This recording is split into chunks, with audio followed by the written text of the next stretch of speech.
"Move it, you're in the wrong VIP seat." Flight attendant Jessica Harris snapped her arm, blocking Dr. Maya Johnson, a black CEO with a gleaming first-class ticket right there in her hand. Behind her, William Parker, white passenger, flashed his Rolex, smirking. "That's my seat." The plane held its breath. Maya looked up, didn't argue, just smiled, then pulled out a card. The entire cabin froze. 2 minutes later, their careers would vanish into thin air. "Where are you watching from? Comment your location plus subscribe to Black Stories Box, because what happens next is deeply satisfying."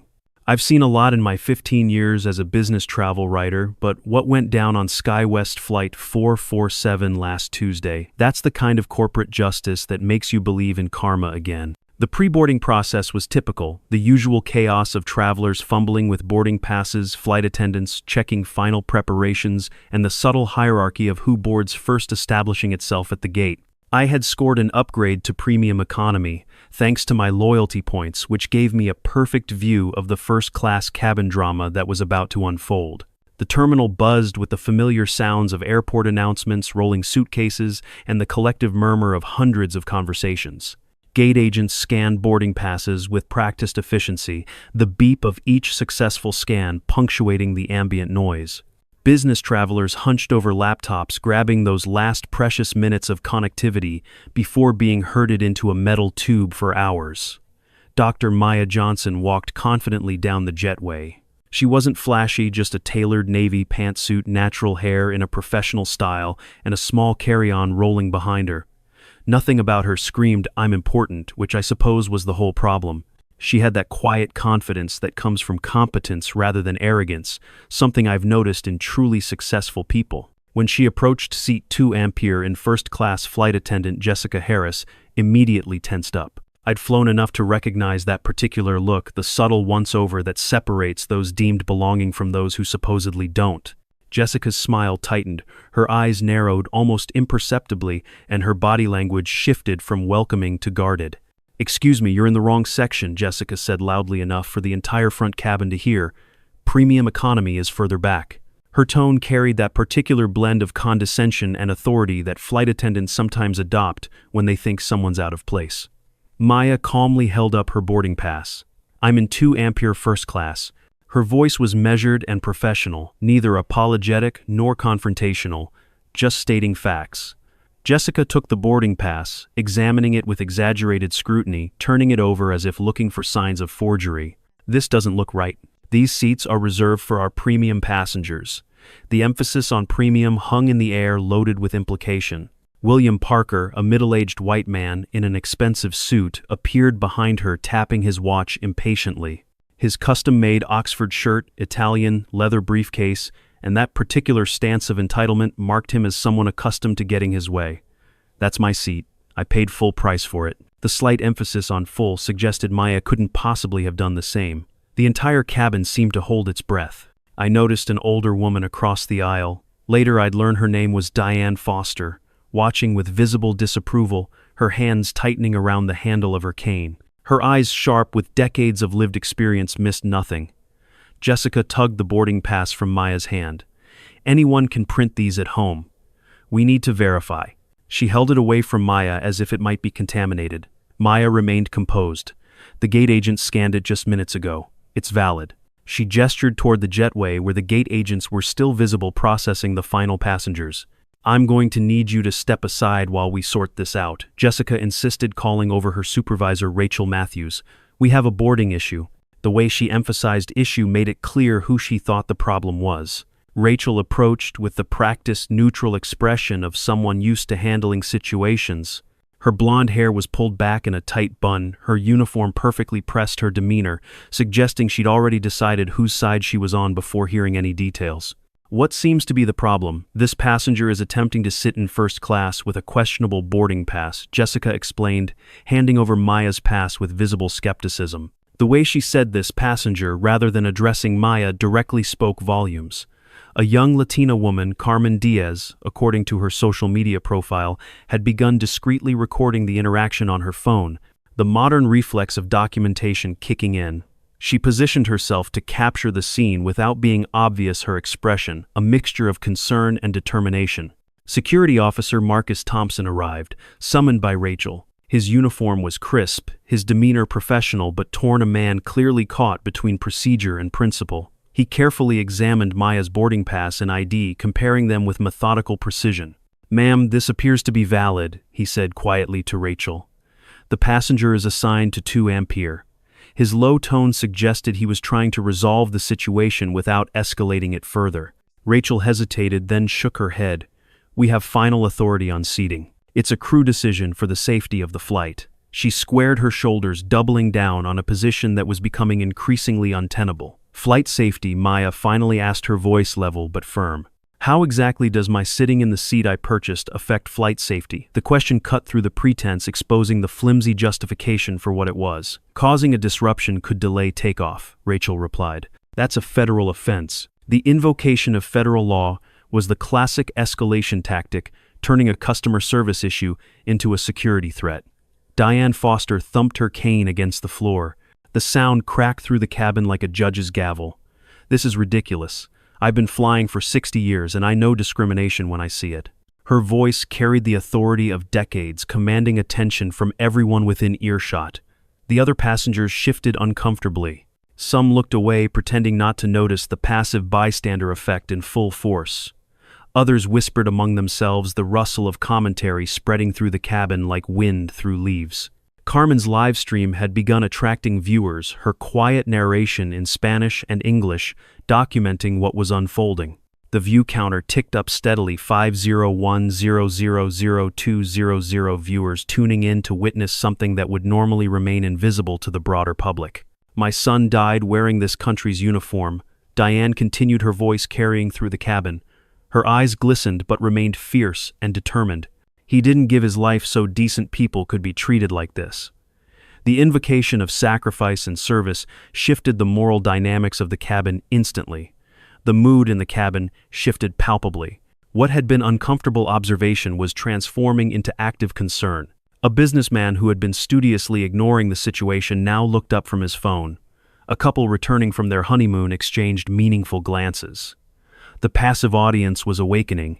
"Ma'am, we'll need you to deplane so we can resolve this without delaying the flight," said Jake Wilson, the ground supervisor who had just arrived, summoned by Rachel's urgent text. His presence escalated the situation to yet another level of authority. "We can discuss rebooking options at the gate." Maya glanced at her watch, then at the faces surrounding her. She didn't raise her voice or make a scene, just nodded once as if coming to a decision. "I'd like to speak with the captain, please," she requested calmly. "The captain is preparing for takeoff," Jake insisted. "We can't disturb, I think," Maya interrupted gently. "You'll want to get the captain for this one." Something in her tone made Jake hesitate. For the first time, uncertainty flashed across his face. When logic takes, a vacation procedure covers the shift. Marcus looked at Maya's boarding pass again, then at Rachel and Jessica. His professional training clearly at odds with what he was being asked to enforce. His fingers traced the barcode, the seat assignment, the ticket number, all perfectly legitimate. "The boarding pass is legitimate," he confirmed. "I can verify that." He stood straighter, a man choosing integrity over the easier path of compliance. Rachel waved dismissively. "Crew authority supersedes. We need to maintain our departure slot." The invocation of schedules and operations was the final refuge when all other justifications failed. I found myself unable to look away. The quiet dignity with which Maya was handling this blatant discrimination was both inspiring and heartbreaking. How many times had this happened before? How many people without her composure had been humiliated and removed without witnesses? I thought of my own mother, how she always told me to dress nicely when you fly a lesson. I hadn't fully understood until moments like these. A college student nearby whispered to his friend, "This is messed up."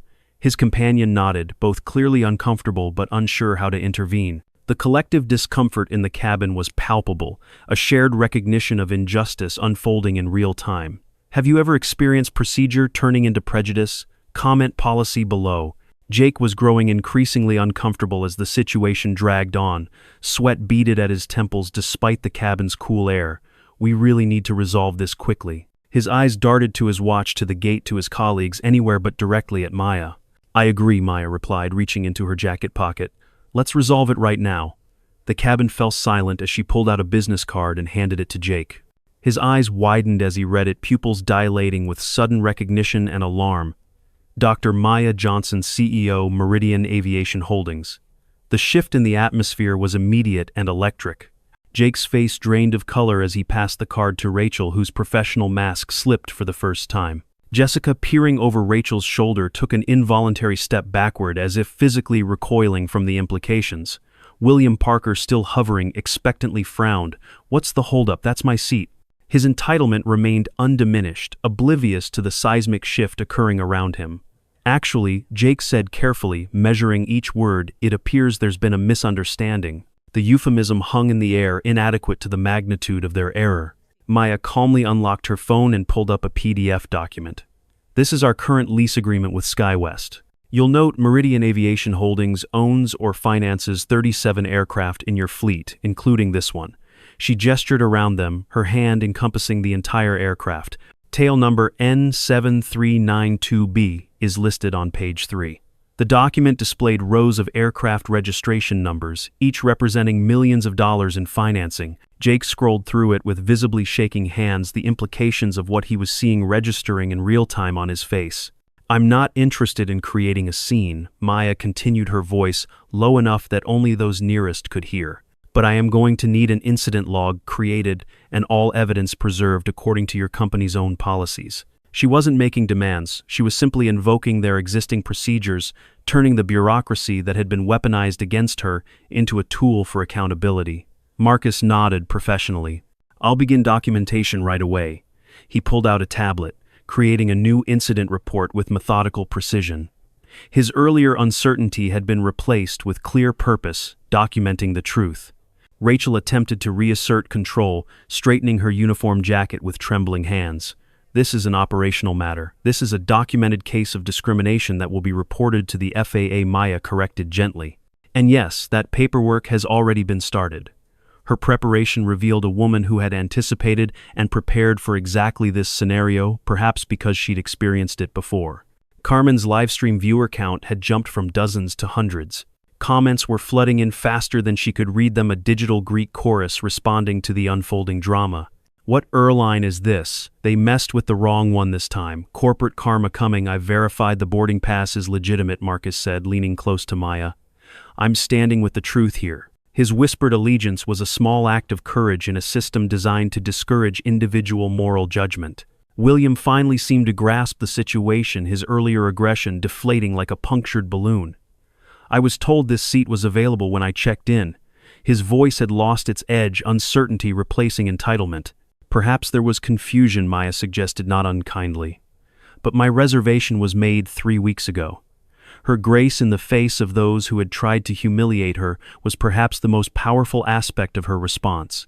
Jake was frantically texting someone, his earlier confidence evaporated completely. The phone in his hand seemed to burn with urgency. "We should get the captain involved." "I believe that's what I suggested 5 minutes ago," Maya noted, the slightest edge finally entering her voice. Rachel tried one last attempt to maintain control, clutching at the remnants of her authority. "I have full authority over cabin operations." Maya smiled slightly. "For now. From check-in to checkmate with just one business card." "I'd like to speak with the captain immediately," Jake requested into his radio, urgency evident in his voice. The crackle of the radio seemed to punctuate the desperation of his situation. Captain Stephen Reynolds emerged from the cockpit, his expression questioning. At 57, with salt and pepper hair and the confidence of thousands of flight hours, he carried the natural authority of someone responsible for hundreds of lives daily. Jake showed him Maya's card and whispered something that made the captain's eyebrows rise. "Dr. Johnson," he acknowledged, extending his hand. "I apologize for the confusion. Of course, your seat assignment is valid. Is there anything I can do to make this right?" His tone carried genuine respect, recognizing both the error and the gravity of the situation. Jake attempted to hustle Maya and the captain to the jetway for a private conversation, his hand hovering near Maya's elbow without quite touching her. "We can resolve this off the aircraft." "I'd prefer to stay here," Maya replied. Transparency benefits everyone in situations like this. Her insistence on public accountability was strategic. She understood that private conversations too often resulted in suppressed consequences. William was now trying to make himself scarce, slipping into a seat in the second row that clearly wasn't his assigned place. His earlier confidence had evaporated, replaced by the particular discomfort of someone who realizes they've aligned themselves with the wrong side of history. Carmen's livestream had surpassed 5,000 viewers.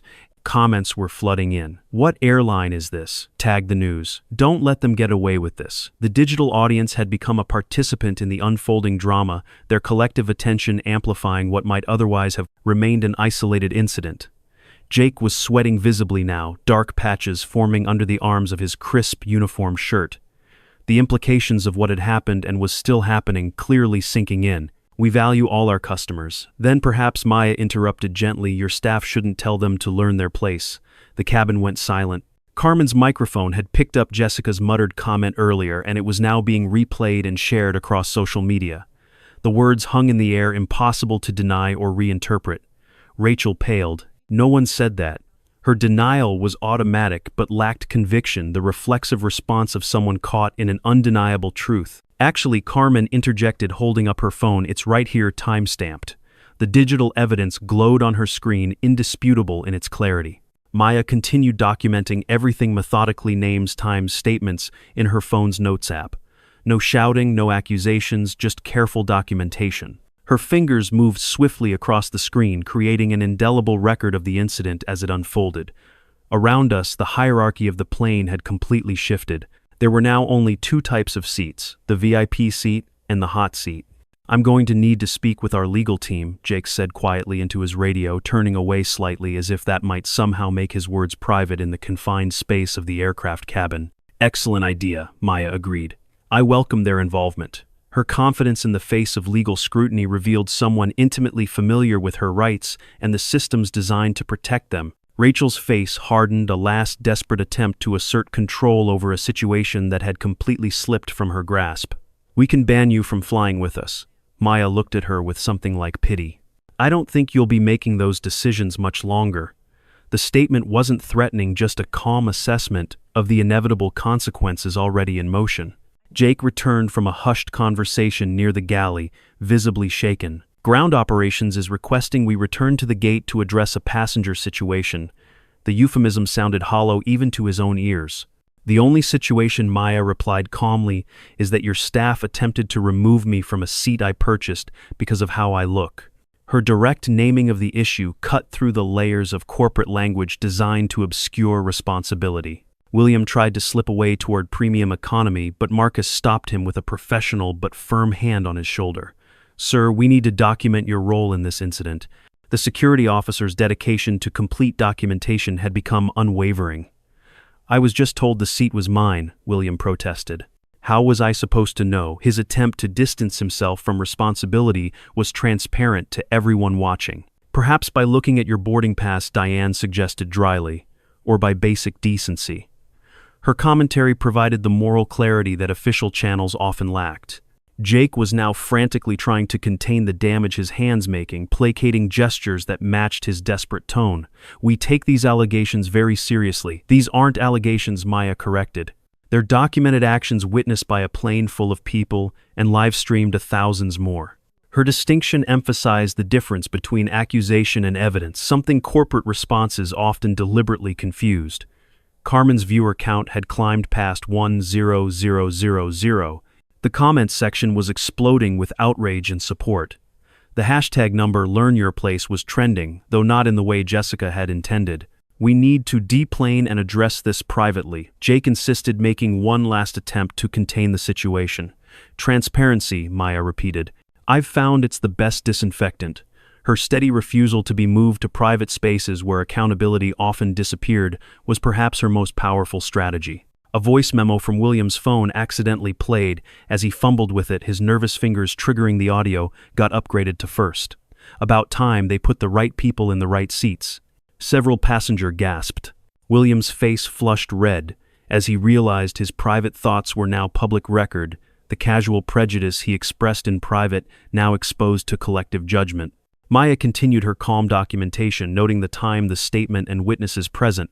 She wasn't performing for the cameras or grandstanding, just creating an irrefutable record of what was happening. In the world of corporate travel, there are two currencies, miles and respect. Only one of them was being properly calculated on Flight 447. Our company has a strict, non-discrimination policy. Jake attempted, sounding less convincing by the minute. The gap between stated values and demonstrated actions had never been more apparent. Policies are only as good as their implementation, Maya replied. And right now, your implementation is being live-streamed to thousands of witnesses. Her point highlighted the difference between having rules and living by them, a distinction that many organizations failed to recognize.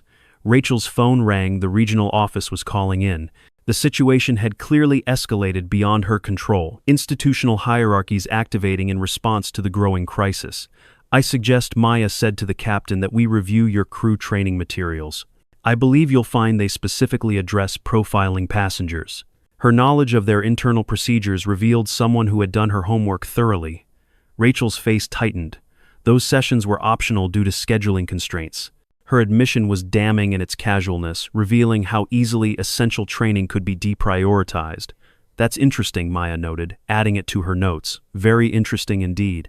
The implication was clear. This wasn't just individual failure, but systemic negligence.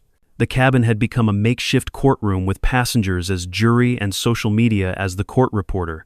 The verdict was already becoming clear in the comments flooding Carmen's live stream. Dr. Johnson, Jake said, his voice now placating, we'd like to invite you to disembark so we can address this properly. I paid for this seat, Maya replied simply. I intend to use it, but I am prepared to file a formal complaint with the Department of Transportation regarding discriminatory practices. Her stance balanced, asserting her rights with invoking the regulatory frameworks designed to protect them. A flight attendant handed Rachel a tablet showing an email. Her face paled as she read it, the blood visibly draining from her features. What is it? Jake asked, anxiety evident in every syllable. The FAA Civil Rights Office, Rachel replied, her voice barely audible. They registered a compliance audit of our procedures last week. This flight was scheduled for field testing. Jake looked like he might be sick, the implications hitting him with physical force. That's impossible. We weren't notified. That's the point of a field test, Maya explained. To see how you operate when you don't think anyone's watching. The revelation that this wasn't just bad luck but strategic accountability changed the entire dynamic of the confrontation. The realization that this incident wasn't just bad luck but part of a planned compliance audit sent visible shockwaves through the crew. Marcus, to his credit, continued documenting everything professionally, his commitment to procedure now serving accountability rather than obstruction. I'll need to secure all devices from crew members involved, he stated. Standard evidence preservation protocol. The procedures that had been wielded against Maya were now being properly applied to protect the integrity of the investigation. Rachel's earlier confidence had crumbled completely. We were just following procedures, were you? Maya asked quietly.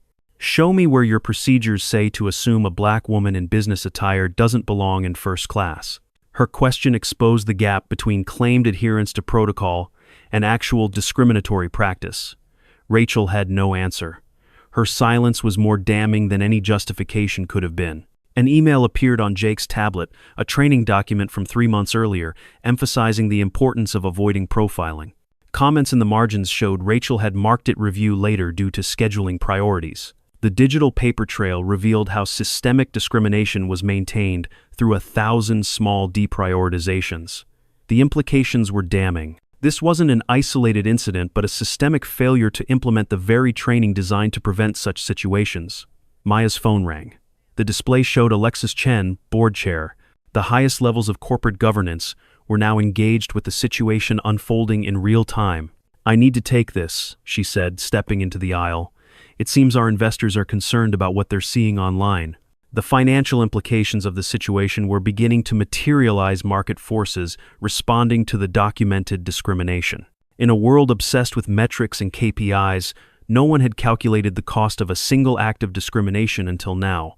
Maya opened a dashboard on her tablet displaying real-time market sentiment analysis.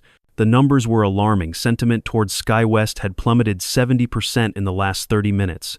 Pre-market trading indicators were flashing red, the financial algorithms already pricing in the reputational damage. The estimated impact, she explained to Jake and the captain, is approximately $300 million in market capitalization so far. The quantification of the damage in financial terms seemed to register with the corporate representatives in a way that moral arguments hadn't.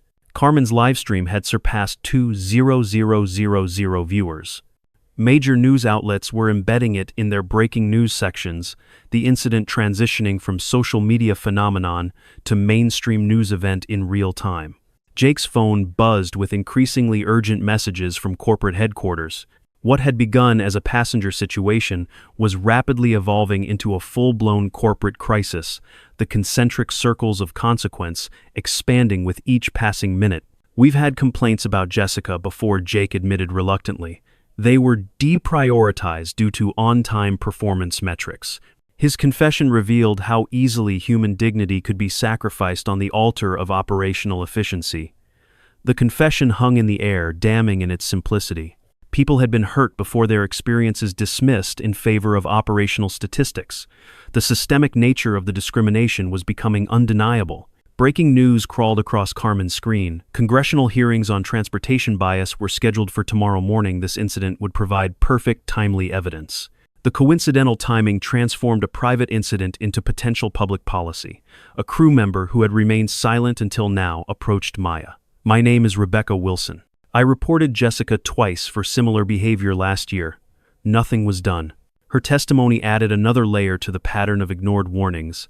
The stories were beginning to multiply, revealing not isolated incidents, but a pattern of ignored warnings and missed opportunities for correction. What had seemed like a single incident was revealing itself as the tip of an institutional iceberg.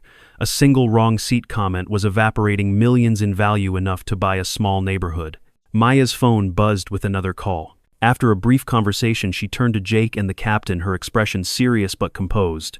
"You have 24 hours, she stated. "Either sign the Meridian Protocol, our comprehensive reform package, or we begin divestment proceedings and I testify at tomorrow's congressional hearing." The ultimatum presented a clear choice between voluntary reform and forced accountability. The ultimatum landed like a thunderclap in the silent cabin. Several passengers exchanged glances, recognizing they were witnessing something historic. "What exactly is this Meridian Protocol?" the captain asked, cautiously professional enough to understand the gravity of the situation.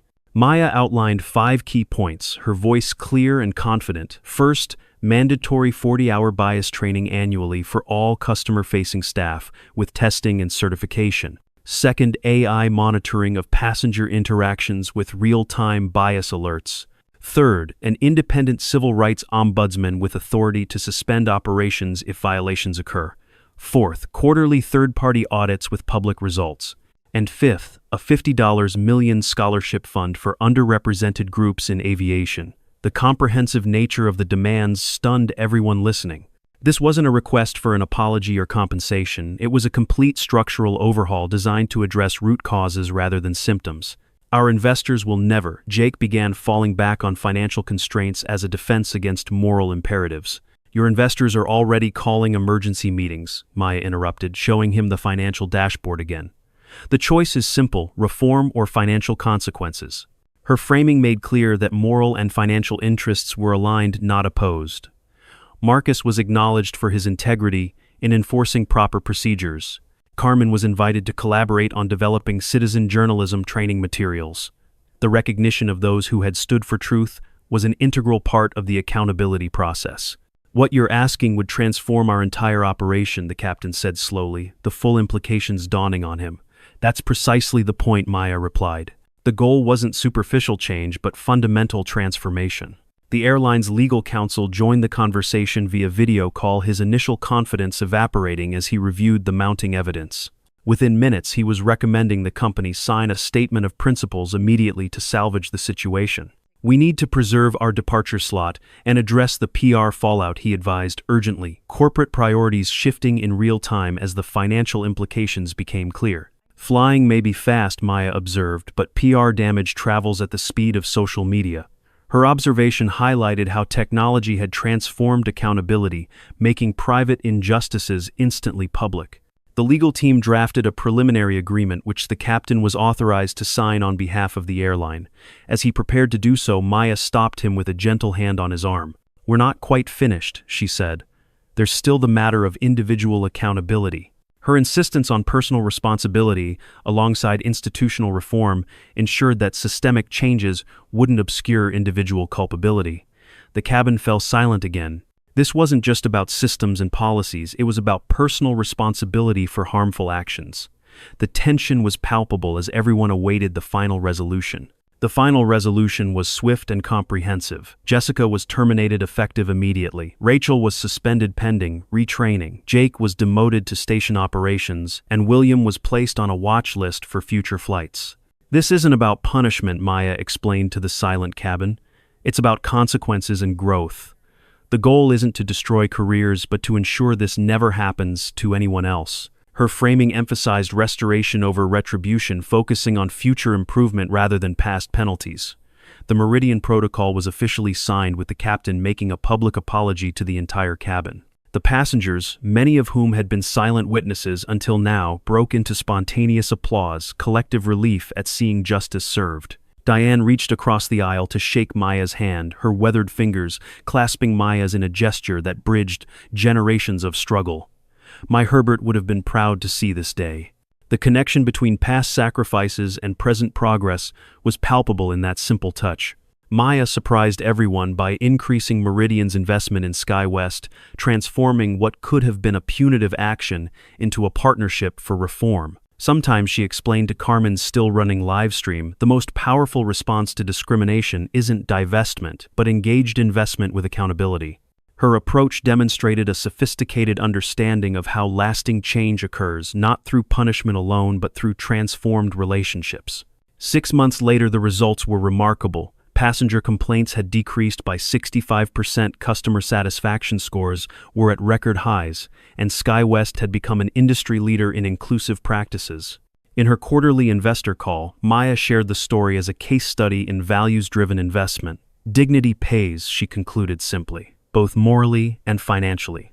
Her framing bridged the perceived gap between ethical practices and business success. For viewers wondering how to handle similar situations, document everything, remain calm, know your rights, and remember that social media can be your strongest ally in holding institutions accountable. These practical takeaways transform the narrative from inspiring story to actionable guidance. Carmen's documentary about the incident, First-Class Citizenship, went on to win several awards and is now used in training programs across the transportation industry. The ripple effects extended far beyond the original incident, influencing industry standards and practices. Jessica eventually issued a public apology, acknowledging how her personal biases had affected her professional judgment. She now works with an aviation education program, teaching students about the importance of ethical decision-making.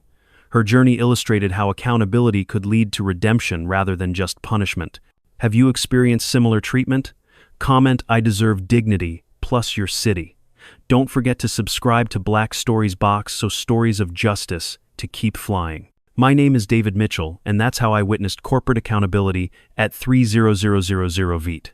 Not through shouting or threats, but through calm documentation, strategic leverage, and the unwavering certainty that dignity is non-negotiable. In a world where we're constantly told to know our place, Maya Johnson showed that sometimes our place is exactly where we're standing, and it's everyone else who needs to adjust their perspective.